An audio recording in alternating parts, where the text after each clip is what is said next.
একটা পুরুষ, অথচ ওর বউকে যদি ওই পুরুষের সাথে না দেখতো, ও জানতেই পারতো না এই কথা। জানতে পারতো? ক্ষমতা আছে। ধরেন ওর বউ একটা পুরুষের সাথে শুইল, ও 3 দিন পরে বাড়ি আসলো, ও ওর বউর সাথে শুইল, ওর কি বুঝার ক্ষমতা আছে ওর বউ আরেকজনের সাথে ছিল? আরে জোরে জবাব দেন ভাই।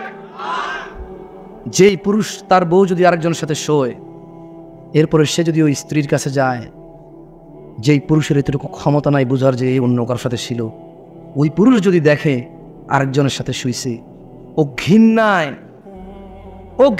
লজ্জায় রাগে ক্ষোভে দুঃখে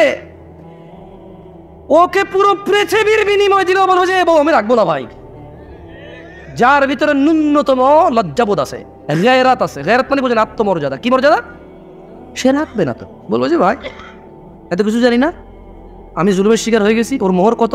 20 লাখ। এ ভাই একটা কিডনি খুল লইয়া যায় রে সরা, দেখলে আমার মেজাজ গরম হয়। আল্লাহ এরকম বলবে। যার ভিতরে ন্যূনতম আত্মমর্যাদা আছে সে বলবো যে 20 লাখ তো নাই, কিডনি একটা নিয়ে যা, 2 কিডনি লাগে না, 1 কিডনি বাঁচা যায়, ওরে নিয়ে বাঁচা যাবে না ভাই। কিডনি ছাড়া বাঁচা যাবে, গ্যারান্টি আছে, ওর সাথে বাঁচবো না। ও আমাকে ধোকা দিছে, ও আমার বংশ মর্যাদা নষ্ট করছে, ও আমার বংশ নষ্ট করে দিছে। এখন যে বাচ্চাটা আছে এটা কি আমার না আমার? আমি সেই সন্দেহে আছি। ও আমার আগামী প্রজন্ম ধ্বংস করে দিছে। আমার আগামী প্রজন্মের যে বাতি আমার, সে বাতি আমার কিনা আমি জানি না। আমি এতটা দুঃখে আছি। এবং যে নিষ্পাপ সন্তানটা আছে ওর ঘর থেকে হয়েছে, ওকে বিদায় করে দেওয়ার পর ওই বাচ্চাটাকে দেখলে আমার ওর কথা মনে পড়বে, আর আমি সন্দেহে থাকবো এটা কি আমার বাচ্চা না অন্য কারো। ওকে সরাও, কিডনি নিয়ে যাও, ওকে সরাও, 1 কিডনি দিয়ে বাঁচা যায়। ও আমার আগামী প্রজন্ম ধ্বংস করে দিছে, ও আমার বংশের বাতি শেষ করে দিয়েছে, ওকে সরাও।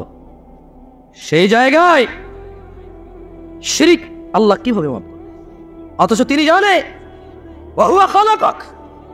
তিনি তোমাকে সৃষ্টি করেছে কোথায় থেকে? 1 বিন্দু তুচ্ছ পানি থেকে, যেটা তোমার বাপের পাঁজরের হাড়ে ছিল। এই পিছনের হাড়ে ছিল যে পানিটা, ধাক্কা দিয়ে যে পানিটা বের হয়, যে পানিটা যে কারো হাতে লাগলে গোসল করতে হয়, এভাবে ঘিন ঘিন করে টিস্যু দিয়ে মুছে ফেলবে, এমন তুচ্ছ পানি হতে তোমাকে সৃষ্টি করছে। তুমি তো মনে করো তুমি জোয়ান, তোমার বাপ জোয়ান ছিল না। তুমি মনে করো তুমি জোয়ান থেকেই যাবা, ছোট ভাই আমার, তুমি আর বৃদ্ধ হবা না। খবরদার। একটা লোক পুরুষ, একটা লোক মহিলা, এই পুরুষ এই মহিলাকে বিয়ে করেছে, বুঝে আসছে? এখন তারা স্বামী স্ত্রী। এখন এ মহিলা জোরে জোরে কথা বলে, পুরুষ তাকে বলে যে তোর এত জোরে কথা বলে আমার ভালো লাগে না রে। মহিলা তাও জোরে কথা বলে, পুরুষ বিরক্ত বলে যে কোন পাপ করছে জীবনে, বিপদ গলায় পড়ছে। বাট মহিলাকে ঘর থেকে বের করে না। কি করে না? গায়ে হাত দেয় না, বিরক্ত হয়। ওর বউ পান খায়, বললো যে তুই এত অল্প বয়সে পান খাওয়া শুরু করে দিলি, এমনি এমনি চা বাঁচতে, আর আমার বিচ্ছিরি লাগে দেখতে আমার।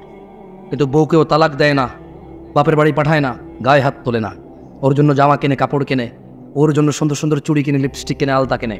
ওর বউটা ওর মায়ের সাথে বিয়াদবি করে, কি সুন্দর করে বোঝায়, তুইও তো মা হয়েছিস, আমাদের তো বাচ্চা কাচ্চা আছে, আমার মাটা, আমি বাপের একমাত্র পোলা, আমি, আমার তো 2টা ভাই নাই যে আমি যদি খেয়াল না রাখি আরেক ভাইয়ের বউ খেয়াল রাখবে, একটু খেয়াল রাখ না, আমরা ভদ্র পরিবারের লোক, আমি যদি তোর গায়ে হাত তুলি এখন, তোর সাথে ঝগড়া করি, মানুষ কি বলবে? ছেলের মাও বোঝে যে পরিবারটা সম্মানী, এই জন্য ছেলের বউ যত কিছুই করুক অতটা প্রতিক্রিয়া দেখায় না, মনে করে যে বোঝে না, অবুঝ, এরকম করে ছেড়ে দেয়। ও বউয়ের গায়ে হাত তোলে না, বাপের বাড়ি পাঠায় না, তালাক দেয় না। ছেলেটা প্রায় তার বউয়ের মোবাইল এঙ্গেজ পায়। যখনই বলে তোমার মোবাইল ব্যস্ত পেলাম কেন, বউ বলে যে খালার সাথে কথা বলতেছি, মার সাথে কথা বলতেছি, বোনের সাথে কথা বলতেছি। সে প্রায় এঙ্গেজ পায়, বিরক্ত হয়। ছেলেটা তার বউকে বলে তুমি ফেসবুক কেন চালাও, আমার পছন্দ না। তার বউ বলে যে চালাবো না। এরপর বলে যে শুধু এই তো মাঝে মধ্যে স্ক্রলিং করবো, আমি কারো মেসেজ টেসেজ দিই না। ছেলেটা প্রায় দেখে যে ও বউ ফেসবুক চালায়, সে বিরক্ত হয়, বউর গায়ে হাত তোলে না, বাপের বাড়ি পাঠায় না, তালাক দেয় না। হঠাৎ যদি এই ছেলেটা ঘরে এসে দেখলো তার বউয়ের বিছানায় অন্য পুরুষের সাথে বউ শুয়ে আছে, এখন কি করবে সে?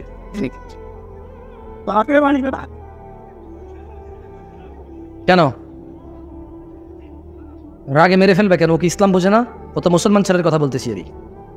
তুমি কোন ছেলে, তুমি কোন ধর্মের ছেলে? ইসলামে কোনো মহিলা পুরুষ ধরা পড়ে গেলে মেরে ফেলার তোমার বিধান আছে? সরকার মারবে। কে মারবে? কে মারবে? বিবাহিত মহিলাকে পাথর মেরে মেরে রজম করবে কে? জানাকারী। কে রজম করবে? কে রজম করবে? তুমি তো গায়ে হাত দিতে পারবো না, তুমি ধর্ম বুঝো না তো। জট্টুক আছে, ওটুক নিয়ে মস্করা করো গজল গায়া গায়া, জট্টুক টুকটাক দেখা যায়, ওটুক নিয়ে মস্করা করো গজল গায়া, গান গায়া, সিনেমা নাটক করে, কৌতুক করে ধর্ম শিখাও। এখন সিনেমা করে দেখি তো, টেলিভিশনে আসে একটা ইসলামের শিক্ষা, কোরআন হাদিস দিয়ে আর হচ্ছে না, এবার নাটক করে শিখাইতে হবে। এই পর্যায়ে চলে গেছে তুমি। কেন আমার বাপ মেরে ফেলবা কেন? ওর বউ আরেকজনের সাথে শুয়ে আছে, তুমি মেরে ফেলবা কেন তোমার বউ?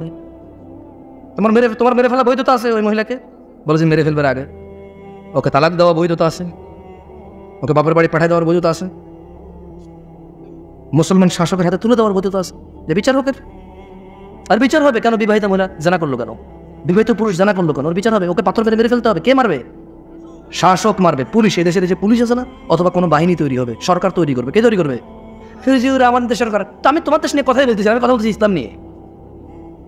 আমি কি এখন বাংলাদেশকে হিসেব করে কথা বললে হবে? ইন্ডিয়া, পাকিস্তান, সৌদি আরব, ইরান, নেপাল, ভুটান নিয়ে কথা বললে হবে? আমি কথা বলতে হবে ইসলামের বিধান নিয়ে। এবার কি তোমার আছে আর কি তোমার নাই? যা তোমার আছে তা তুমি পাবা, আর যা তোমার নাই জবাব তুমি আল্লাহকে দিবে।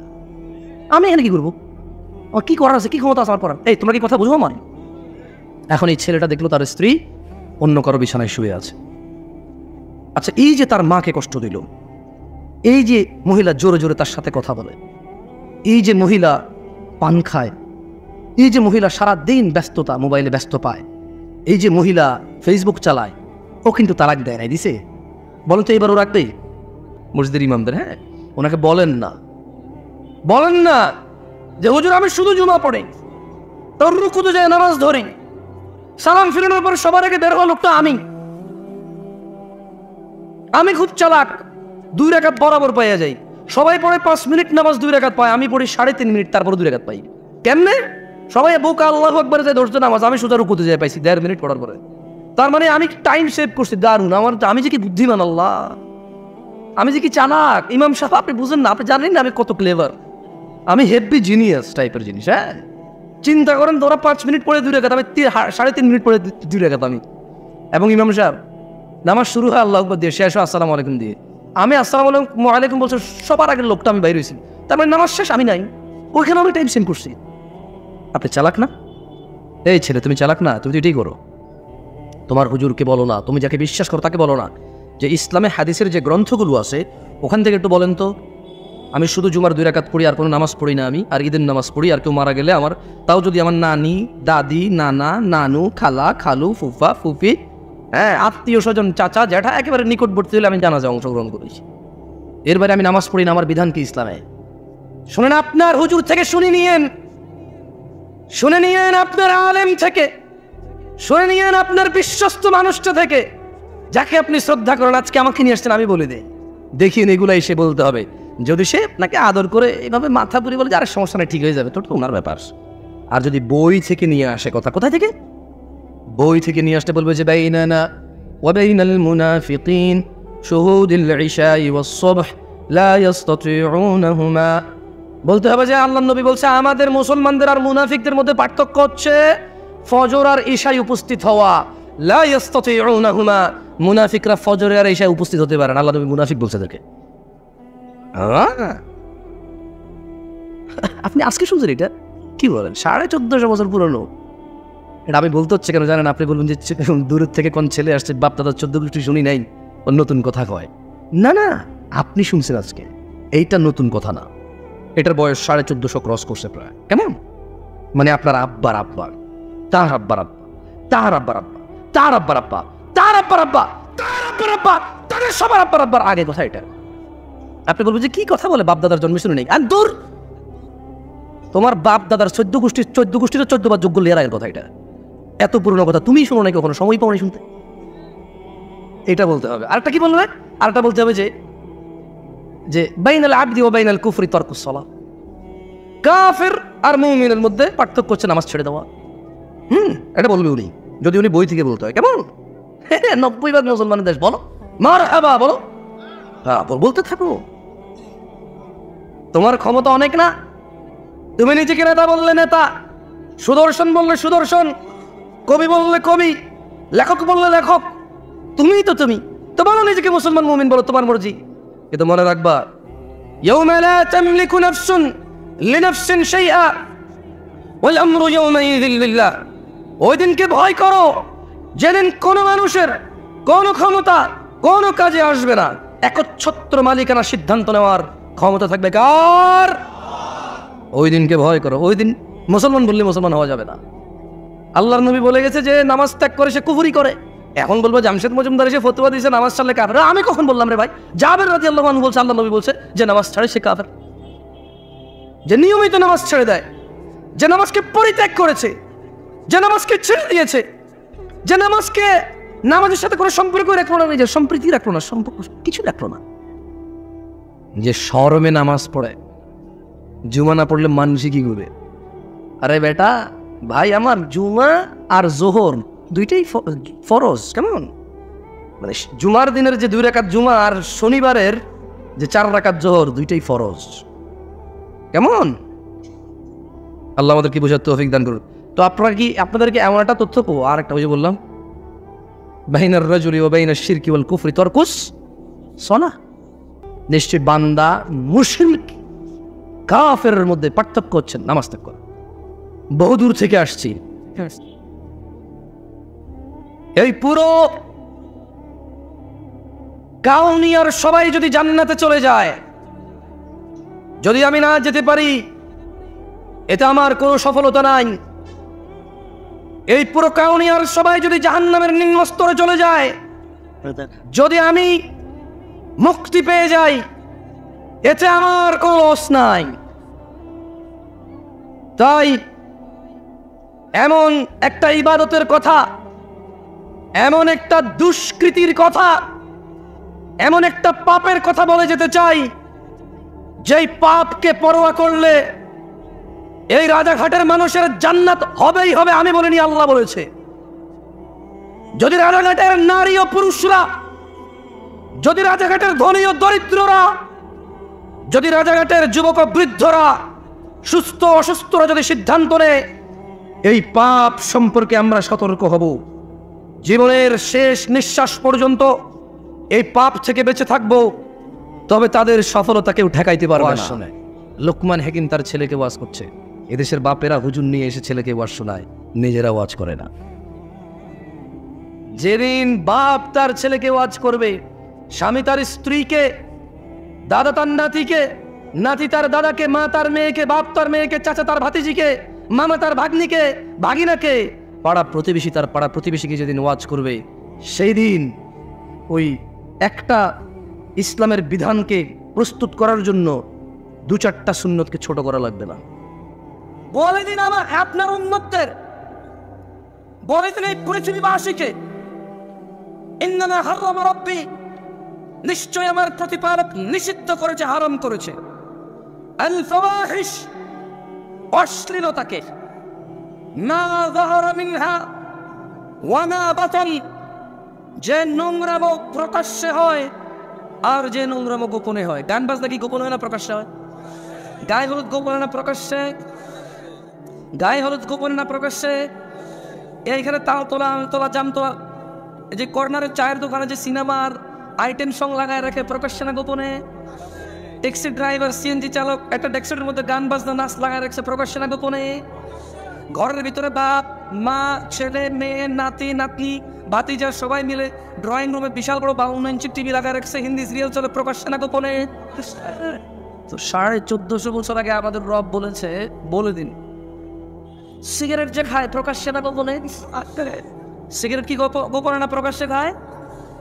দাড়ি কি প্রকাশ্যে কাটে না গোপনে কাটে? দাড়ি কি প্রকাশ্যে কাটে না গোপনে কাটে? দাড়ি কি প্রকাশ্যে কাটে না গোপনে কাটে? টাকনুর নিচে প্যান্ট কি প্রকাশ্যে না গোপনে? টাকনুর নিচে প্যান্ট কি প্রকাশ্যে না গোপনে? ওই যে মহিলা এইভাবে খালি গায়ে হাঁটে, প্রকাশ্যে না গোপনে? এই যে পুরুষ, ওকে আল্লাহ নিষেধ করছে, ওর দিকে তাকায় না।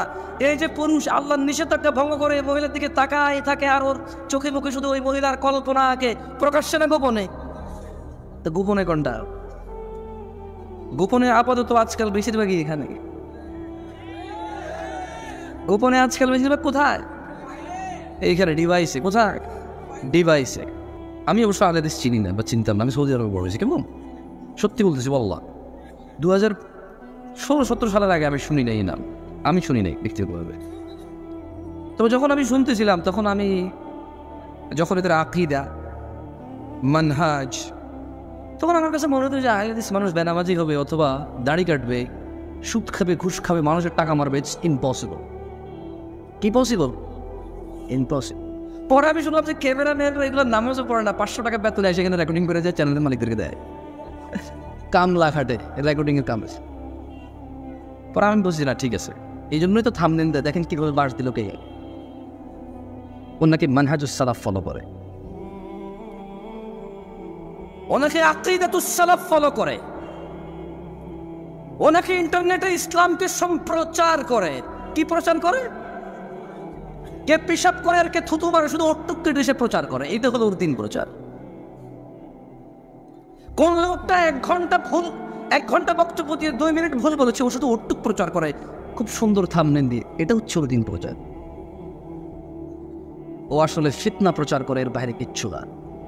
যদি ওকে ফেসবুকে ন্যাংটা অ্যাডভার্টাইজ দিয়ে যদি পয়সা না থাকতো, দেখতাম ওর দিনদারিতে এখানে ক্যামেরা কয়টা আসতো এখানে। ম্যাডাম, মসজিদে মুসল্লি উপস্থিত হয় জান্নাতের জন্য, তুমি এত ক্যামেরাওয়ালা এখানে এসে গেছো দিন প্রচারের জন্য। আমার তো টাকা দিয়েও আনতে পারতেছিল না। মিশা কথা জানি আমি দিন প্রচার করবো, আমার এরা কত সুন্দর করে, শেখ প্লিজ একটা ওয়াজ নেন না, খুব ইচ্ছা যুবক। তারপরেও আমি আসতে চাচ্ছিলাম না। 1,000 কোটি মানুষও যদি সন্তান সন্ততি আর সম্পদের মোহে আল্লাহকে ভুলে যায়, আল্লাহ বলছে ফাউলাইকা হুমুল খাসিরুন, সবাই ক্ষতিগ্রস্ত, ধ্বংস হবে। ইয়ানাসিন্নামা আমওয়ালুকুম ওয়া আওলাদুকুম ফিতনা, নিশ্চয় তোমাদের সন্তান সম্পদ তোমাদের জন্য পরীক্ষা কেবল। ওয়াল্লাহু ইনদাহু আজরুন আযীম, আর আল্লাহর কাছে যা রয়েছে তা হচ্ছে উত্তম ও মহাপুরস্কার। ও নরসিংদীর মানুষরা, তুমি একাই বাপ নাকি? তুমি একাই মা নাকি? তোমার একারই বাড়ি গাড়ি লাগবে নাকি? এই পৃথিবীতে যত মানুষ তোমার আগে ছিল সবার লাগতো, তোমার পরে যারা আসবে সবার লাগবে। সো এটা এমন কিছু না যেটা তোমার একজনের লাগবে। খুব একটা ইউনিক চিন্তা, তোমার চাহিদা খুব ইউনিক। এটা এরকম কিছু না বাড়ি গাড়ি ধন সম্পদ। আমি মোটেও বলছি না বাড়ি গাড়ি ধন সম্পদ খারাপ, আমি বলছি শুধু এগুলোর পিছনে পড়ে থেকে আল্লাহকে ভুলে যাওয়া খারাপ। আমি বলছি না, আল্লাহ বলছে। জেনে না নরসিংদীর মানুষ, আল্লাহু ইয়াবসুতুর রিজক লিমান ইয়াশা ওয়া ইয়াকদির, আল্লাহু ইয়াবসুতুর রিজক লিমান ইয়াশা ওয়া ইয়াকদির ওয়া ফারিহু বিল হায়াতিদ দুনিয়া ওয়া মাল হায়াতুদ দুনিয়া ফিল আখিরাতি ইল্লা মাতা। আল্লাহ রিজিক সম্প্রসারিত করেন, যার জন্য ইচ্ছা তা বাড়িয়ে দেন, যার জন্য ইচ্ছা তা কমিয়ে দেন।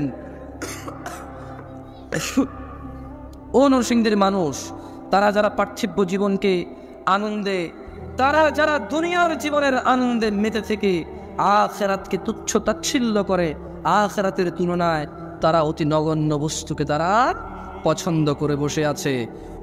এবার কারা কারা আমার সাথে একটা হাদিস পড়বেন? জোরে জোরে পড়বেন। এখানে তো ওই যে ইউটিউবার আছে, সবাই তো আর অ্যাড করে না, সবাই হারামের জন্য আসে না, কেউ দিন প্রচারও আসে, তবে খুবই কম মানুষ। কেমন ও যারা দিন প্রচার আসে তাকে চ্যানেল আবার কেউ দেখে না কেন, তারা তো থাম্বনেল দিয়ে কাউরে বাঁশ দেয় না ইন্টারনেটে। বাঙালি যেখানে বাঁশ বেশি সেখানে ভিউ বেশি, সেই হিসেবে বরিশালে অবশ্যই যাওয়ার কথা, ওদের দেখে বাঁশ বেশি ওদের ফ্যানের। আমি কখনো ওয়াজে যাই নেই, যাবো ইনশাল্লাহ, দাওয়াত আসে অনেক, যাবো একবার। ঠিক আছে, একটা হাদিস করবো। কেমন ছেলেপেলে ভিডিও টিডিও করে তো, আপনার এখানে খুব 200-400 মানুষ হবেন হয়তো, আমি জানি না, আমার আন্দাজ নেই এগুলোর ব্যাপারে, এত আইডিয়া নেই। তবে ইন্টারনেট আরও অনেক মানুষ, যদি আপনারা পড়েন সুন্দর করে, তারা হয়তো তারাও পড়বে। তোমরা যারা এই ভিডিওটা ছাড়বো এই হাদিসের, অবশ্যই অংশটুকু ছাড়িও, যে আমি বলতেছি সঙ্গে পড়েন, তাহলে যাতে যে ভিডিও দেখবে সে যাতে সঙ্গে পড়ে মুখস্থ করে ফেলে। কেমন? আমি আগে বলবো, থামলে আপনারা বলবেন। মক্তব বুঝেন তো? মক্তব বলেন। আন আয়েশাতা عن عائشة رضي الله عنها عن عائشة رضي الله عنها عن عائشة رضي الله عنها أن رسول الله صلى الله عليه وسلم أن رسول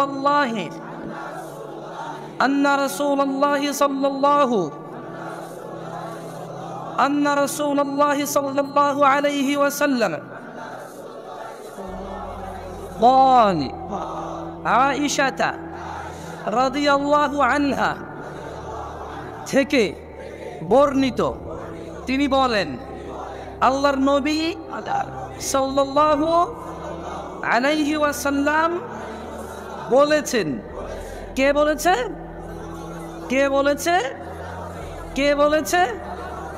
বর্ণনাকারীকে? বর্ণনাকারীকে কে বলেছে? বলেছে, বলেন, ইয়া উম্মাতা মুহাম্মদ, ইয়া উম্মাতা মুহাম্মদ,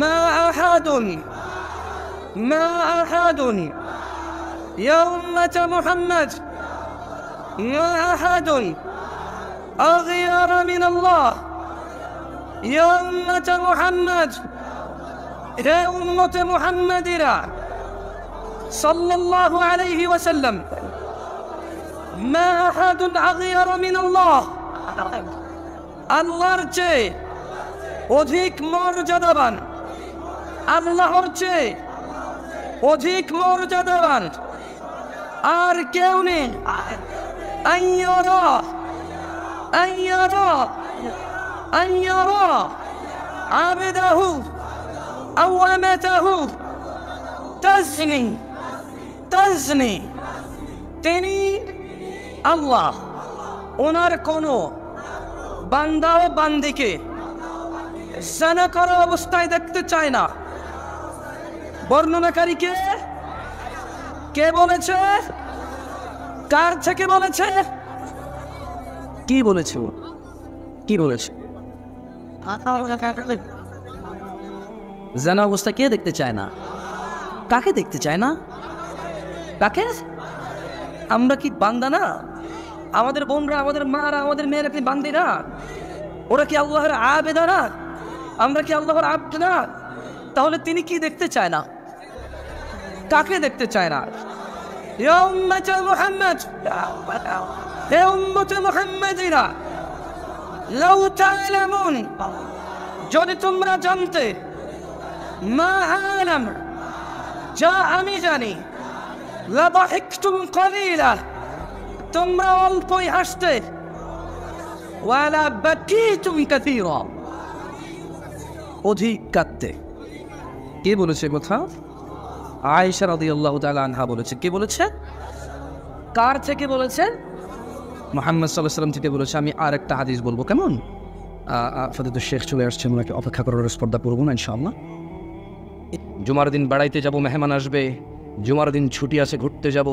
জুমার দিন একটু সময় পেয়েছি, দাড়িটা চাচবো। ওই একটা সুন্নাহিত পৃথিবীতে সুন্নান আরও বহু কিছু আছে। এমন সুন্নতকে আঁকড়ে ধরতে বলবো যে সুন্নতকে মানুষ বহু আগে বিসর্জন দিয়েছে ভালো ভালো কাজকর্মে। নিশ্চয়ই আল্লাহর কাছে মনোনীত দিন হচ্ছে ইসলাম। ওয়া মা ইখতালাফাল্লাযীনা উতুল কিতাবা ইল্লা মিন বা'দি মা জাআহুমুল ইলমু বাগিয়ান বাইনাহুম। আর যাদেরকে কিতাব দেওয়া হয়েছিল তারা কেবল পরস্পর একজন আরেকজন, হানাফি শাফি, মালাকি হাম্বলি, চিশতি সাবিরি, তরিকত হাকিকত, মারিফত শরীয়ত, এগুলো নিজেরা নিজেদের মধ্যে দ্বন্দ্বে। ওয়া মা ইখতালাফাল্লাযীনা উতুল কিতাব, তারা একজন আরেকজনের বিবাদে, একজন আরেকজনের ঝগড়া বিবাদে, নিজেদের দ্বন্দ্বে, নিজেদের কোন্দলে, আনওয়াতুন গায়রু আহিয়া, তারা মৃত প্রাণহীন। ওয়া মা ইয়াশউরুনা আইয়ানা ইউবাসুন, এই মৃত কবরস্থ মানুষগুলো জানে না কবে তাদের হাসর হবে। এই মৃত কবরস্থ মানুষগুলো জানে না কবে হিসেবের দিন আসবে, কবে ফয়সালার দিন হবে, কবে বিচার হবে, তারা জান্নাতে যাবে নাকি জাহান্নামে যাবে। আমওয়াতুন গায়রু আহিয়া, তারা মৃত প্রাণহীন, তারা মৃত প্রাণহীন। তারা জানে না তাদের জন্য কে দেওয়াল তৈরি করলো, তারা জানে না কে সেই দেওয়ালে ফুল দিল, তারা জানে না কে সেই দেওয়ালকে কেন্দ্র করে, একটা দিনকে কেন্দ্র করে গান গাইলো, নাচলো, রং বেরঙ্গের কাপড় চোপড় পরে এসে ছেলে মেয়ে একাকার হয়ে তাদের যে সম্মান দিচ্ছে।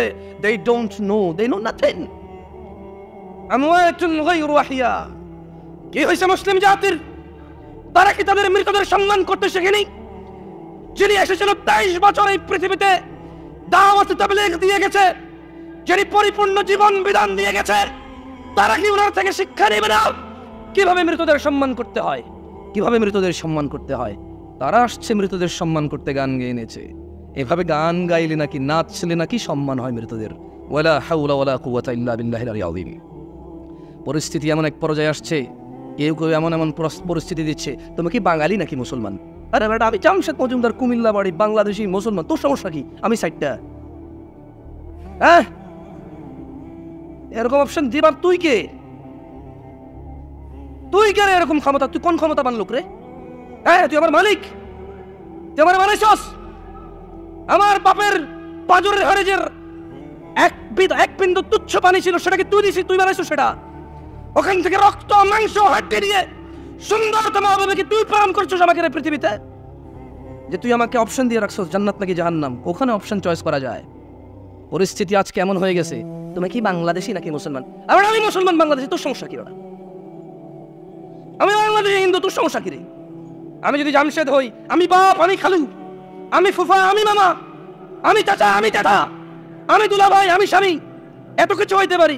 তুই কেন এখানে এমন অপশন দিবি যে আমি বাঙালি নাকি মুসলমান? আমি মুসলমান ও বাঙালি, তোর সমস্যা কি?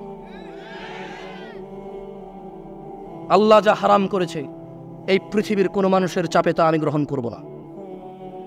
যদি সে আমার কপালে পিস্তল ঠেকায় যান বাঁচানোর জন্য, আমি মিথ্যা বলবো, এরপর বলবো আল্লাহ মিথ্যা কথা বলছি, তুমি দেখি আমি আল্লাহ, তুমি তাকে আমি শুনবো না।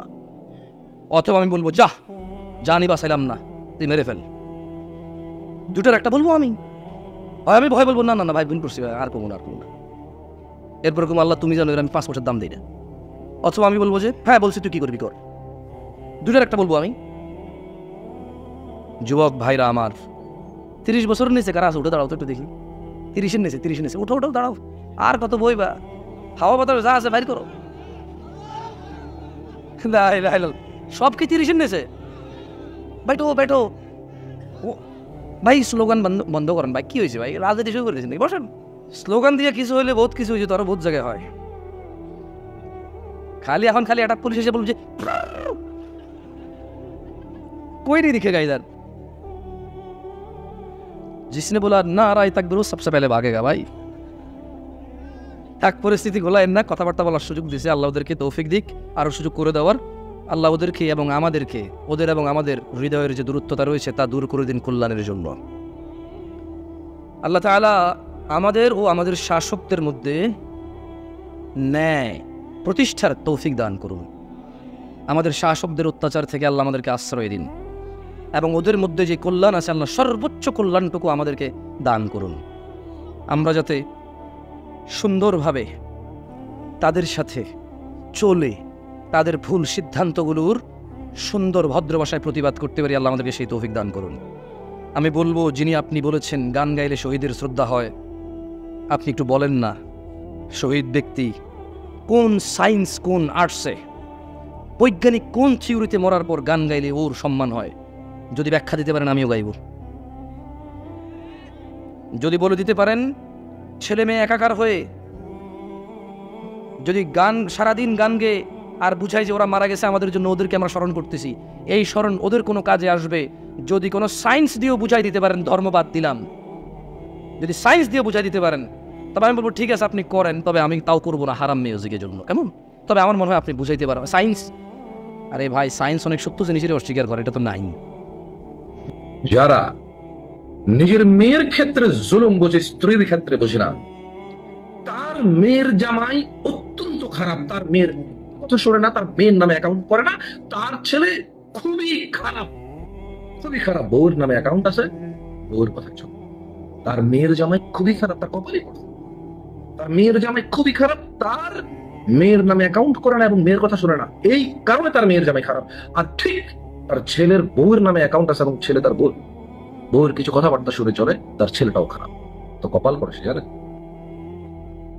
কত কপাল করেছে। তার খারাপ এবং ভালোর বিশ্লেষণ আমি দেখেছি। মানুষ বাবা মারা গেলে জানাজার নামাজ নিজে পড়ে হাজার মানুষকে ডেকে জড়ো করতে, ঠিক একই দিনে আসরের নামাজ মানুষকে না পড়তে দেখেছি। ফজরে ঘুমিয়ে কাটাতে, জোহর তার কাজ কর্মব্যস্ততায় কাটাতে, আসরে তার ক্লান্তি এবং আড্ডায় যেতে, মাগরিব তার আবার কর্মব্যস্ততা, ঈশা তার টেলিভিশন, খেলাধুলা, অন্যান্য কিছুতে কাটাতে দেখেছি। আমি যখনই ধর্মের নামে রাসূল সাল্লাল্লাহু আলাইহি সাল্লামের অবমাননায় তাকে রাস্তায় আসতে, না আমি বলছি না যে আসবে না, কেন আমি বিরোধিতা করছি না, আমি বলছি যে এই দাড়ি কাটা তার কাছে অবমাননা মনে হয় না। রাসূল সাল্লাল্লাহু আলাইহি সাল্লাম বলেছে এটা রাখতে, এটা কেটে ফেললে তার কাছে অবমাননা মনে হয়। সে সাইজ বলে, তার শরীরে কেউ যদি ভাবে ছুরি দিয়ে ভাবে দাগ দেয়, সে বলে শরীর কেটে দিয়েছে, সে এই দাড়িটাকে কেটে বলে সাইজ করছে। আমি দেখেছি একই কাজ বিভিন্ন নামে মানুষ জায়েজ না জায়েজের ফতোয়ার পিছনে ঘুরতে। আমি দেখেছি মানুষকে যার স্ত্রীর সাথে সে রাগ করে তালাক দিয়েছে বলে আরেকজনের কাছে কন্ট্রাক্ট করে একদিনের জন্য বিবাহ দিয়ে তাকে পাহারা দিয়ে পরের দিন নিজে তালাক নিয়ে আবার বিয়ে করতে। ধর্মকে মানুষ এভাবে বুঝেছে। মৃতদের আমরা যখন ভাস্কর্য, মোমবাতি, আগরবাতি আর গান বাজনা দিয়ে স্মরণ করি, এতে করে আপনার জানা মতে আমাদের এই তাদেরকে স্মরণ করে আমাদের এই কাজগুলো তাদের কি উপকারে আসে মৃত্যুর পরে, তারা কিভাবে বেনিফিটেড হয়, আপনার জানা থাকে একটু আমাদের কমেন্টস করে জানান। দ্বিতীয়ত, মানুষ যখন এই পৃথিবী থেকে মরে যায়, যাদের জন্য উৎসর্গ করে যায়, তারা তাদের জীবন্ত যৌবন এবং তাজা প্রাণ জুলম অত্যাচার নির্মম ভাবে যারা হত্যা হয়, নিহত হয়, শহীদ হয়, যাদের জন্য হয়, আপনার জানা মতে এই পৃথিবীতে তারা কোন কাজ করলে মৃত ব্যক্তি, ওই শহীদ বা নিহত ব্যক্তি উপকৃত হবে বলে আপনি বিশ্বাস করেন? আমাকে একটু জানাবেন। আমি আবারও রিপিট করি, আপনার জন্য যারা এই পৃথিবী ত্যাগ করে বা এই পৃথিবী যারা উৎসর্গ করে, এমন কোন কাজ আপনি বিশ্বাস করেন যে আপনি করার পরে ও মরে যাওয়ার পরে উপকৃত হবে আপনার কাজের কারণে? ধরো আমার দ্বিতীয় প্রশ্ন। প্রথম প্রশ্ন হলো, যেভাবে আমরা গতানুগতিক ভাবে ভাস্কর্য, গান বাজনা এবং মোমবাতি দিয়ে মৃতদের স্মরণ করি, আমাদের আত্মতৃপ্তি আছে, এতে আমি অস্বীকার করি না, আমরা আত্মতৃপ্তি পাই। কিন্তু আমাদের এই ভাস্কর্য, গান বাজনা এবং মোমবাতি জ্বালি তাদের স্মরণ, তাদের কি কোনোভাবে কোনো উপকার করে বলে আপনার জানা আছে? থাকলে একটু কমেন্ট করে জানাবেন। আসলে তোর মনে কিছু করবেন না, আমি অত্যন্ত কোমল ভাবে বলার চেষ্টা করেছি। এমনিতেই আমার একটু হাত পা নড়ে, মুখ বাঁকা ছাকা হয়ে যায় কথা বলতে। আমি ভিডিওটা অনেকবার রেকর্ড করে অনেকবার ডিলিট করেছি। আমার কাছে মনে হয়েছে যে আমার হাত পা নড়ছে, আমার মুখ নড়ছে অনেক বেশি। এর বেশি আসলে আমি আমার বডি ল্যাঙ্গুয়েজকে আর মানে এর বেশি আমি পাচ্ছি না। আমি দুঃখিত, হয়তো আস্তে আস্তে ওটা বলা ফল ইনশাআল্লাহ। করোনার ভ্যাকসিনের জন্য রেজিস্ট্রেশন, ধাক্কাধাক্কি, মারামারি, কিলাকিলি লেগে যায় কেন? এটা ভ্যাকসিন। যদি এই ভ্যাকসিন না দেয় তাহলে তাকে করোনা আক্রান্ত করার সম্ভাবনা আছে। ভ্যাকসিন দিলেও আক্রান্ত হওয়ার সম্ভাবনা আছে, কিন্তু ভ্যাকসিন না দিলে আক্রান্ত হওয়ার সম্ভাবনা বেশি। আর ভ্যাকসিন দিলে সে মনে করে যে তাকে করোনা করবে না। ভ্যাকসিন নিয়ে কিলাকিলি করে। আল্লাহ সুবহানাহু ওয়া তাআলা আয়াতুল কুরসি আছে ভ্যাকসিন হিসেবে 1400 বছর আগে পাঠিয়েছে শয়তানের জন্য। শয়তানের যে শয়তানি রোগ আছে, এই রোগের জন্য তিনি ভ্যাকসিন পাঠাইছেন। বিসমিল্লাহিল্লাযী লা ইয়াদুররু মা ইসমিহি শাইউন ফিল আরদি ওয়া লা ফিস সামাই ওয়া হুয়াস সামিউল আলীম। এই ভ্যাকসিন তো আমরা ইউজ করি না। আউযু বিকালিমাতিল্লাহি তাম্মাতি মিন শাররি মা খালাক। এই ভ্যাকসিন তো আমরা ইউজ করি না। বিসমিল্লাহির রহমানির রহিম, কুল আউযু বিরাব্বিন নাস, মালিকিন নাস, ইলাহিন নাস, মিন শাররিল ওয়াসওয়াসিল খান্নাস আল্লাযী ইউওয়াসওয়িসু ফি সুদুরিন নাস ওয়াল জিন্নাতি ওয়ান নাস। এই ভ্যাকসিন তো আমরা ইউজ করি। বিসমিল্লাহির রহমানির রহিম, কুল আউযু বিরাব্বিল ফালাক, মিন শাররি মা খালাক, মিন শাররি গাসিকিন ইযা ওয়াকাব, মিন শাররি নাফাসাতি ফিল উকাদ, মিন শাররি হাসিদিন ইযা হাসাদ। এই ভ্যাকসিন আমরা ইউজ করি না। বিসমিল্লাহি তাওয়াক্কালতু আলাল্লাহ ওয়া লা হাওলা ওয়া লা কুওয়াতা ইল্লা বিল্লাহিল আলিয়্যিল আযীম। এই ভ্যাকসিন আমরা ইউজ করি না কেন? কারণ এটা আল্লাহ দিয়েছে, তো এর ক্ষতি দেখা যায় না। এই ভ্যাকসিন দিলে উপকারও দেখা যায় না, এই ভ্যাকসিনের ক্ষতিও দেখা যায় না। কিন্তু একদিন এই ভ্যাকসিন না দেওয়ার কারণে, না দেওয়ার ক্ষতি সম্মুখীন আমরা হবো। আল্লাহ আমাদেরকে আশ্রয় দান করুন। আর যারা এই ভ্যাকসিন দিচ্ছে প্রতিদিন, তারা এর উপকার একদিন পাবে। মাটির উপরে অথবা মাটির নিচে। মাটির নিচে তো পাওয়ার গ্যারান্টি। ক্ষতি অথবা লাভ এটা হয়ে যায়। ক্ষতি অথবা লাভ গ্যারান্টি। এটার ভাই এই দুইটার কোনো বাইরে অপশনই নেই। তিনি ভাইরা সালাত আদায় করতেই হবে। সালাত আদায় না করলে যে ক্ষতি হবে এটা গ্যারান্টি। সালাত আদায় করলে যে লাভ হবে এটা গ্যারান্টি। মানে এই পৃথিবীতে লাভ এবং লস, এই দুটো জিনিসের বাইরে যাওয়ার কোনো অপশন নাই। বিশেষ করে জান্নাত আর জাহান্নামের বাইরে যাওয়ার কোনো অপশন নাই। আল্লাহ সুবহানাহু ওয়া তাআলা ভিন্ন কিছু তৈরি করে নিয়েছে। এরা জান্নাতেও যাবে না, এরা জাহান্নামেও যাবে না, এরা ভিন্ন করেও থাকবে। এরকম কোনো জায়গা নাই। দ্যাটস মিন আপনার জায়গা যদি জান্নাতে হয়, আলহামদুলিল্লাহ, জাহান্নাম থেকে আপনি আশ্রয় পেয়ে। জাহান্নামে আপনার জায়গা হয়, তাহলে দ্যাটস মিন চয়েস আমাদের নেই। কারণ জান্নাত অথবা জাহান্নাম, দুইটার বাইরে কোনো অপশন নেই। আল্লাহ আমাদেরকে ক্ষমা করুন। আসসালামু আলাইকুম।